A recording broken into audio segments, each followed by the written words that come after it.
ಎಲ್ರಿಗೂ ನಮಸ್ಕಾರ ಸ್ನೇಹಿತರೆ. ಒಂದೆಡೆ ಇಸ್ರೇಲ್ ಇರಾನ್ ಯುದ್ಧದ ಕಾರ್ಮೋಡ ಉಂಟಾಗಿರುವ ಹೊತ್ತಲ್ಲಿ ರಷ್ಯಾ ಉಕ್ರೇನ್ ಯುದ್ಧ ಇನ್ನೊಂದು ಹಂತ ಸಾಗುವ ಸ್ಪಷ್ಟ ಸೂಚನೆ ದೊರಕಿದೆ. ರಷ್ಯಾ ಅಧ್ಯಕ್ಷ ವ್ಲಾದಿಮಿರ್ ಪುಟಿನ್ ನ್ಯಾಟೋ ದೇಶಗಳ ವಿರುದ್ಧ ಕೆಂಡಾಮಂಡಲನಾಗಿದ್ದು, ಈ ಎಲ್ಲ ಬೆಳವಣಿಗೆಗಳನ್ನು ನೋಡುವ ಮೊದಲು ಚಾನೆಲ್ ಸಬ್ಸ್ಕ್ರೈಬ್ ಮಾಡಿದವರು ದಯವಿಟ್ಟು ಸಬ್ಸ್ಕ್ರೈಬ್ ಮಾಡಿ, ಬೆಲ್ ಐಕಾನ್ ಬಟನ್ ಪ್ರೆಸ್ ಮಾಡಿ, ಅದೇ ರೀತಿ ವಿಡಿಯೋವನ್ನು ಎಲ್ಲರಿಗೂ ಶೇರ್ ಮಾಡಿ ಎಂದು ಹೇಳುತ್ತಾ ವಿಷಯಕ್ಕೆ ಬರೋಣ.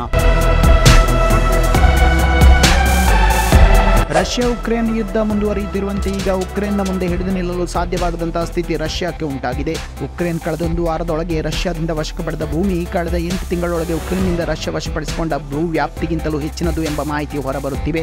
ರಷ್ಯಾ ಅಧ್ಯಕ್ಷ ವ್ಲಾದಿಮಿರ್ ಪುಟಿನ್ ಇದೀಗ ತನ್ನ ಸೈನ್ಯಕ್ಕೆ ಕಟ್ಟಾಜ್ಞೆ ಹೊರಡಿಸಿದ್ದು, ಯಾವುದೇ ಬೆಲೆ ತೆತ್ತಾದರೂ ಉಕ್ರೇನ್ ಅನ್ನು ಮಣ್ಣು ಮುಕ್ಕಿಸಬೇಕೆಂದು ಖಡಕ್ ಆದೇಶ ಹೊರಡಿಸಿದ್ದಾರೆ. ಸದ್ಯದ ಸ್ಥಿತಿ ಅವಲೋಕಿಸಿದಾಗ ಉಕ್ರೇನ್ ಅನ್ನು ಸೋಲಿಸುವುದು ರಷ್ಯಾಕ್ಕೆ ಅಷ್ಟು ಸುಲಭದ ಮಾತಲ್ಲ. ಉಕ್ರೇನ್ಗೆ ಅಮೆರಿಕ ಸೇರಿದಂತೆ ನ್ಯಾಟೋ ಸದಸ್ಯ ರಾಷ್ಟ್ರಗಳು ಹೇರಳವಾಗಿ ವೆಪನ್ ಸಪ್ಲೈ ಮಾಡುತ್ತಿವೆ, ಜೊತೆಗೆ ಆರ್ಥಿಕ ನೆರವನ್ನು ವಿಶ್ವದ ದೊಡ್ಡಣ್ಣ ನೀಡುತ್ತಿದೆ. ರಷ್ಯಾದ ಈ ಹಿನ್ನಡೆಯು ಅದರ ವೆಪನ್ನ ಗುಣಮಟ್ಟದ ಬಗ್ಗೆ ಇದೀಗ ಪ್ರಶ್ನೆಗಳು ಏಳಲು ಆರಂಭಿಸಿವೆ. ಭಾರತಕ್ಕೂ ಇದು ಆತಂಕದ ವಿಷಯವಾಗಿದೆ. ಯಾಕೆಂದರೆ ಚೈನಾ ಬಿಟ್ಟರೆ ಅತ್ಯಂತ ಹೆಚ್ಚು ರಷ್ಯಾದಿಂದ ಶಸ್ತ್ರಾಸ್ತ್ರ ಆಮದು ಮಾಡಿಕೊಳ್ಳುವುದು ಭಾರತವೇ ಆಗಿದೆ. ನ್ಯಾಟೋ ರಾಷ್ಟ್ರಗಳ ವೆಪನ್ ಎದುರು ರಷ್ಯಾದ ಆಯುಧಗಳು ನಿಷ್ಕ್ರಿಯ ಎಂದಾದರೆ ನಮಗೂ ಅದು ಆತಂಕ ಪಡುವ ವಿಷಯವೇ ಆಗಿದೆ. ಉಕ್ರೇನ್ನ ನಾಗರಿಕರು ಮೂಲ ರಷ್ಯನ್ರೇ ಆಗಿರುವುದರಿಂದ ನಾಗರಿಕರಿಗೆ ಹೆಚ್ಚಿನ ಹಾನಿಯಾಗಬಾರದೆಂಬ ದೃಷ್ಟಿಯಿಂದ ಅದರ ಬತ್ತಳಿಕೆಯಲ್ಲಿರುವ ಮಾರಕಾಸ್ತ್ರಗಳನ್ನು ರಷ್ಯಾ ಪ್ರಯೋಗಿಸುತ್ತಿಲ್ಲವೆಂಬ ವಾದವೂ ಕೂಡ ಇದೆ. ಮತ್ತೊಂದೆಡೆ ರಷ್ಯಾದ ರಕ್ಷಣಾ ಪಡೆಯಲ್ಲಿ ಸೈನಿಕರ ಸಂಖ್ಯೆ ತೀವ್ರ ಇಳಿಮುಖವಾಗಿದ್ದು, ಅದಕ್ಕಾಗಿ ಬಾಡಿಗೆ ಸೈನಿಕರ ಮೊರೆ ಹೋಗುತ್ತಿದೆ.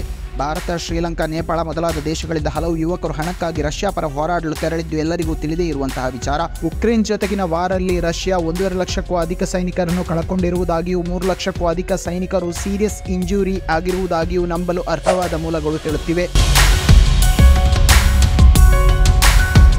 ಸದ್ಯದ ಬೆಳವಣಿಗೆಯಲ್ಲಿ 1000ದಷ್ಟು ಉಕ್ರೇನ್ ಸೈನಿಕರು ಹಲವು ಟ್ಯಾಂಕರ್ಗಳಲ್ಲಿ ಆಗಮಿಸಿ ರಷ್ಯಾದ ಕುರ್ಸ್ಕ್ ಭಾಗದ 28 ಗ್ರಾಮಗಳನ್ನು ವಶಪಡಿಸಿರುವುದಾಗಿ ಮೂಲಗಳು ತಿಳಿಸಿವೆ. ರಷ್ಯಾ ಉಕ್ರೇನ್ ಗಡಿಭಾಗದ ಉತ್ತರದ ಕಡೆಯಿಂದ ರಷ್ಯಾದ ಕಡೆಗೆ ಸರಿಸುಮಾರು 250 ಕಿಲೋಮೀಟರ್ಗಳಷ್ಟು ಉಕ್ರೇನ್ ಸೈನ್ಯ ಒಳನುಸುಳಿರುವುದಾಗಿ ತಿಳಿದು ಬಂದಿದೆ.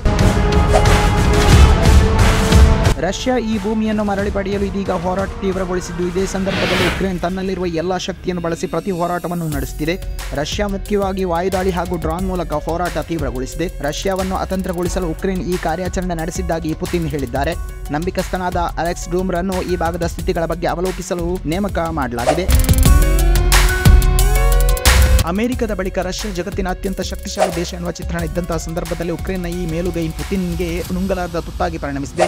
ಇದೀಗ ಪುತಿನ್ ಸ್ವಾಭಿಮಾನಕ್ಕೆ ದಕ್ಕದಂತ ಬೆಳವಣಿಗೆ. ಆದ್ದರಿಂದ ರಷ್ಯಾ ಅಧ್ಯಕ್ಷ ರೋಷಗೊಂಡಿದ್ದು ಯುದ್ಧ ಭೀಕರ ಸ್ವರೂಪ ಪಡೆಯುವತ್ತ ಸಾಗಿದೆ ಎಂದು ಹೇಳುತ್ತಾ ಇಲ್ಲಿಗೆ ಇಂದಿನ ಈ ವಿಡಿಯೋ ಮುಗಿಸುತ್ತಿದ್ದೇನೆ. ಮುಂದಿನ ವಿಡಿಯೋದೊಂದಿಗೆ ಮತ್ತೆ ಭೇಟಿಯಾಗುತ್ತೇನೆ. ಅದಕ್ಕೂ ಮೊದಲು ಚಾನೆಲ್ ಸಬ್ಸ್ಕ್ರೈಬ್ ಮಾಡದವರು ದಯವಿಟ್ಟು ಸಬ್ಸ್ಕ್ರೈಬ್ ಮಾಡಿ, ಬೆಲ್ ಐಕಾನ್ ಬಟನ್ ಪ್ರೆಸ್ ಮಾಡಿ, ಹಾಗೆ ವಿಡಿಯೋವನ್ನು ಎಲ್ಲರಿಗೂ ಶೇರ್ ಮಾಡಿ ಎಂದು ಹೇಳುತ್ತಾ ಮತ್ತೊಮ್ಮೆ ಎಲ್ಲರಿಗೂ ವಂದನೆಗಳು.